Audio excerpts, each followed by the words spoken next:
चलिए इसके आगे फिर यानी हमने पीसीआर, मॉलिक्यूलर डायग्नोस्टिक एप्लीकेशन, कैरीमुलिस, इनके कुछ हिस्टोरिकल फैक्ट, उनके कुछ कंट्रोवर्शियल स्टेटमेंट्स और उनके कुछ और भी रिसर्च और उनकी पूरी हिस्ट्री को देखते हुए जितनी बातें अभी तक करी हैं, इसके बाद हम जो इस वाले वीडियो में मैं मॉलिक्यूलर डायग्नोस्टिक एप्लीकेशन के उन फैक्ट्स या उन पॉइंट्स पे जाना चाह रहा हूँ जो एनसीईआरटी बेस लाइंस लिखी हैं, क्योंकि नीट वाले बच्चे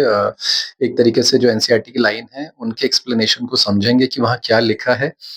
मॉलिक्यूलर डायग्नोस्टिक मेथड मैं फिर से रिपीट कर रहा हूँ, page number 212 old NCERT and page number 182 183 new NCERT. तो देखिएगा, ये जो मॉलिक्यूलर डायग्नोस्टिक एप्लीकेशन वाला टॉपिक, सब टॉपिक किन लाइनों से स्टार्ट होता है। तो वहाँ पे देखो एक बातें लिखी गई हैं कि जो कन्वेंशनल मेथड होते हैं, यानी कि डायग्नोसिस के, अगर आप किसी सैंपल की डायग्नोसिस कर रहे हैं, जैसे मान लीजिए किसी पैथोलॉजी में कोई सैंपल आया है, अभी वो सीरम सैंपल हो सकता है, यूरिन एनालिसिस के लिए सैंपल हो सकता है, स्टूल सैंपल हो सकता है, स्पुटम सैंपल हो सकता है। तो कन्वेंशनल मेथड, ट्रेडिशनल मेथड जो डायग्नोसिस के हैं, ऐसा एनसीईआरटी कह रही कि वो या तो सीरम से टेस्टिंग करते हैं या यूरिन टेस्टिंग करते हैं, तो उनसे अर्ली डिटेक्शन पॉसिबल नहीं हो पाता है। यानी ये कहने का ये मतलब है कि जो पुराने मेथड है, कन्वेंशनल मेथड है, इनसे आप किसी बीमारी के इफेक्टिव ट्रीटमेंट के लिए पहले तो डिटेक्शन करना पड़ेगा, डायग्नोसिस करनी पड़ेगी, लेकिन वो जल्दी नहीं हो पाती है, तो ट्रीटमेंट में देरी हो सकती है। हमें अर्ली स्टेज पे पता ही नहीं लग पाएगा कि वायरल इन्फेक्शन या बैक्टीरियल इन्फेक्शन या फंगल इन्फेक्शन किस लेवल का हो चुका है। अगर किसी की बॉडी में वायरल इन्फेक्शन हुआ है, तो क्या पता अर्ली स्टेज में वायरल कंसंट्रेशन बहुत ही लो हो,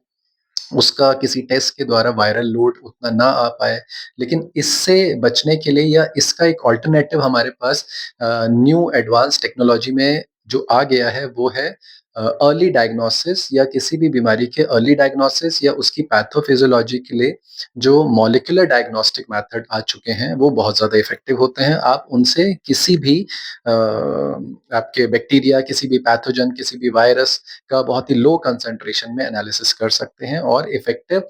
ट्रीटमेंट दे सकते हैं। तो यहाँ कहने का मतलब है जो कन्वेंशनल मेथड होते हैं डायग्नोसिस के, like serum and urine analysis, ये अर्ली स्टेज में नहीं बता पाएँगे, लेट करेंगे, इसीलिए कुछ मॉलिक्यूलर मेथड आ चुके हैं, न्यू टेक्निक आ चुकी हैं इन डिजीज़ के डायग्नोसिस के लिए, like recombinant DNA technology, like polymerase chain reaction, like enzyme linked immunosorbent assay ELISA। ये बातें लिखी, लेकिन इसमें प्रोब एनालिसिस भी आ सकता है, इसमें ब्लॉटिंग मेथड भी आ सकते हैं, तमाम रैपिड डिटेक्शन किट्स भी आ सकती हैं जो अर्ली स्टेज पे इफेक्टिव डायग्नोसिस दे सकें, जिससे ट्रीटमेंट इफेक्टिवली हो जाए। इसीलिए वहाँ पे एक लाइन लिखी गई है कि किसी भी डिजीज के इफेक्टिव ट्रीटमेंट के लिए अर्ली डायग्नोसिस और उस बीमारी की या उस पर्टिकुलर होस्ट के अंदर उस इन्फेक्शन की वजह से उसकी फिजियोलॉजी में क्या चेंज आ रहा है, तो उसको बोलते हैं पैथोफिजियोलॉजी। तो ये बहुत ज़रूरी है समझनी किसी भी बीमारी के इफेक्टिव ट्रीटमेंट के लिए, एक तो अर्ली डायग्नोसिस बहुत ज़रूरी है और पैथोफिजियोलॉजी। क्लियर है? अच्छा, उसके बाद कुछ लाइनें ये लिखी गई हैं कि कभी-कभी क्या होता है, हम कन्वेंशनल मेथड में उन पैथोजन का डिटेक्शन नहीं कर पाते हैं जो कि सस्पेक्टेड हैं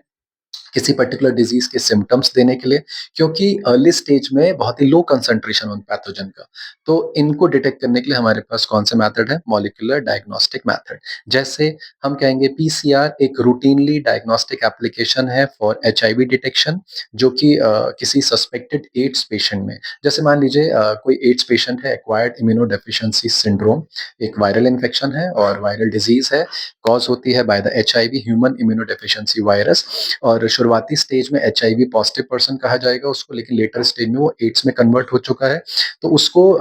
एक रूटीनली डायग्नोसिस करने के लिए पीसीआर भी एक तरीका है, एलाइजा भी एक तरीका है, वेस्टर्न ब्लॉटिंग भी एक तरीका है, तो तमाम मेथड है, रैपिड डिटेक्शन किट्स आती हैं आजकल। ये लिखा गया है। कह रहा है इट आल्सो यानी पीसीआर के बारे में कहा जा रहा है यहाँ पे कि ये यूज़ किया जाता है detection mutation in the gene suspected cancer patient. तो आप ज़रा देखिएगा इस जो फ्लो चार्ट में जो पीसीआर का फ्लो चार्ट है,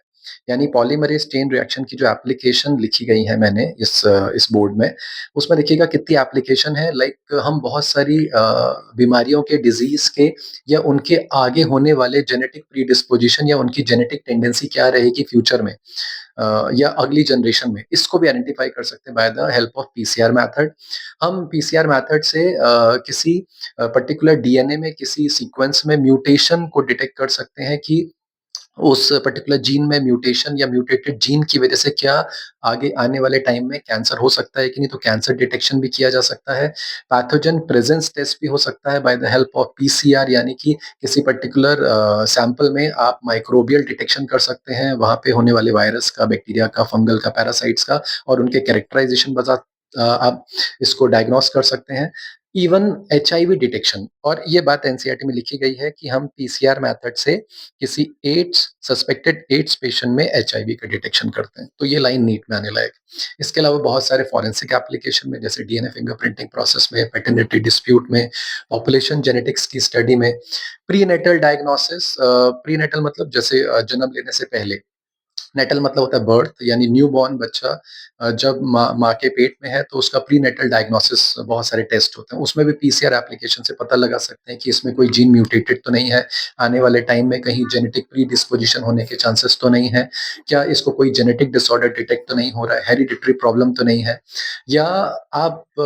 जैसे मैंने एक पॉइंट आप बोर्ड में देख रहे होंगे, लिखा है ड्रग डिस्कवरी या ड्रग डिटेक्शन या ड्रग डिलीवरी। तो ये सीधा-सीधा एक टॉपिक जुड़ा है आपके 12th क्लास में, आपने अगर चैप्टर पढ़ा है या आने वाले बच्चे पढ़ेंगे 12th क्लास में जो जाएँगे, टॉपिक का नाम है रिप्रोडक्टिव हेल्थ, और वहाँ पे एक इंस्टीट्यूट, इंडियन इंस्टीट्यूट का नाम लिखा है, नाम है central drug research institute Lucknow, और वहाँ पे इसका नाम इसलिए है क्योंकि वहाँ पे एक सहेली नाम की कॉन्ट्रासेप्टिव ड्रग है जिसको डिज़ाइन किया था बाय द सीडीआरआई लखनऊ के साइंटिस्ट के द्वारा। तो मैंने एक नाम लिख दिया जस्ट कि वहाँ पे ड्रग पे रिसर्च होती है, ड्रग डिलीवरी पे, ड्रग डिस्कवरी पे, तो ये भी पीसीआर की मदद से आजकल किया जा सकता है, तो इफेक्टिव है, क्योंकि PCR is a molecular diagnostic application जो कि रैपिड डिटेक्शन करता है, बहुत ज़्यादा टाइम कंज्यूमिंग नहीं है, कम टाइम में आप बहुत सारी चीज़ों को पता लगा सकते हैं, जैसा पहले नहीं हो पाता था लाइक कन्वेंशनल और ट्रेडिशनल मेथड्स में। इसके अलावा जेनेटिक इंजीनियरिंग में आरडीएनए टेक्निक में तो हम यूज़ कर ही रहे हैं पीसीआर का। इसके अलावा किसी भी कॉम्प्लीमेंट्री डीएनए का या किसी भी टेम्पलेट डीएनए का या किसी भी फॉरेन डीएनए का या कह सकते हैं डिज़ायर्ड डीएनए का क्लोनिंग की जा सकती है, यानी उसकी मदद से उसके क्लोन बनाए जा सकते हैं, मल्टीपल कॉपीज़ बनाई जा सकती है, जो हम बायोटेक्नोलॉजी में रिकॉम्बिनेंट डीएनए में यूज़ कर रहे हैं, और इनको हम न्यूक्लियोटाइड सीक्वेंसिंग भी कह सकते हैं। तो आप देखेंगे कि सिर्फ एक एप्लीकेशन नहीं है, बहुत सारे एप्लीकेशन है, मैंने तो यहाँ पे 7-8 एप्लीकेशन लिखे हुए हैं। लेकिन अनलिमिटेड एप्लीकेशन है आज के टाइम पे मॉडर्न हेल्थ केयर में, मॉडर्न टेक्नोलॉजी में पीसीआर के। क्लियर है? इसके अलावा एक पॉइंट और गौर कराना चाहता हूँ, लास्ट वीडियो मैंने बताया था एलाइज़ा के बारे में। यानी पीसीआर के अलावा और मॉलिक्यूलर डायग्नोस्टिक एप्लीकेशन में एलाइज़ा भी आता है। एलाइज़ा पे एक अलग वीडियो बनाऊँगा मैं, जिसमें कि एलाइज़ा का पूरा डिस्क्रिप्शन होगा कि कैसे एंजाइम लिंक्ड इम्यूनोसॉर्बेंट एस्से नाम की जो टेक्निक है, इसमें देखिए नाम में ही सारी बातें छुपी हैं। एंजाइम लिंक यानी इसमें आप कुछ एंजाइम का यूज़ करेंगे जिसकी मदद से आप जो रिएक्शन एंटीजन एंटीबॉडी का उसका पता लगाएँगे। देन इसमें इम्यूनो का मतलब है इम्यूनिटी से रिलेटेड, इम्यूनो का सीधा-सीधा संबंध होता है एंटीजन एंटीबॉडी इंटरैक्शन। सॉर्बेंट मतलब होता है जिस एलाइज़र रीडर प्लेट में किया जाता है वो एब्सॉर्बेंट की तरह काम करती है, उसमें एंटीजन को हम डालते हैं, एंटीबॉडी के साथ बाइंड करती है, एंजाइम के साथ लिंक करती है, देन रिएक्शन आती है, कलर प्रेजेंटेशन। और एस से मतलब होता है टेक्निक। और एलाइज़ा किस टाइप का किस प्रिंसिपल पे काम करता है, तो हम कहते हैं it is based on antigen antibody interaction method, है ना? लेकिन एक चीज़ और बताना चाहता हूँ कि अगर आप किसी सैंपल में एक एग्ज़ाम्पल लेता हूँ मैं, मान लीजिए किसी पर्सन को कोविड-19 का इन्फेक्शन है, कोरोना वायरस उसके सैंपल में है, ब्लड में है, प्लाज़्मा में है, तो उसका डिटेक्शन किया जा रहा है, सीरम का डिटेक्शन किया जा रहा है। तो उसमें पैथोजन है, पैथोजन मीन्स उसमें कोरोना वायरस डिटेक्ट हो सकता है उस इन्फेक्शन में। तो मान लीजिए उस सैंपल में हम डिटेक्ट कर रहे हैं एंटीजन। एंटीजन मीन्स जैसे हम कहते हैं फॉरेन पार्टिकल, यानी कोरोना वायरस किसी होस्ट की बॉडी में जाएगा तो एज़ अ फॉरेन सब्सटेंस जाएगा तो हम उसको बोलेंगे एंटीजन। एंटीजन किसी भी होस्ट में जाता है तो और उसकी होस्ट की बॉडी उस एंटीजन के अगेंस्ट में जनरेट करती है एंटीबॉडी। क्लियर है? तो कहने का मतलब है यहाँ पे कि एलाइज़ा मेथड में सिर्फ पेशेंट के सैंपल का एंटीजेनिक डिटेक्शन ही नहीं होता, हम कुछ टाइम बाद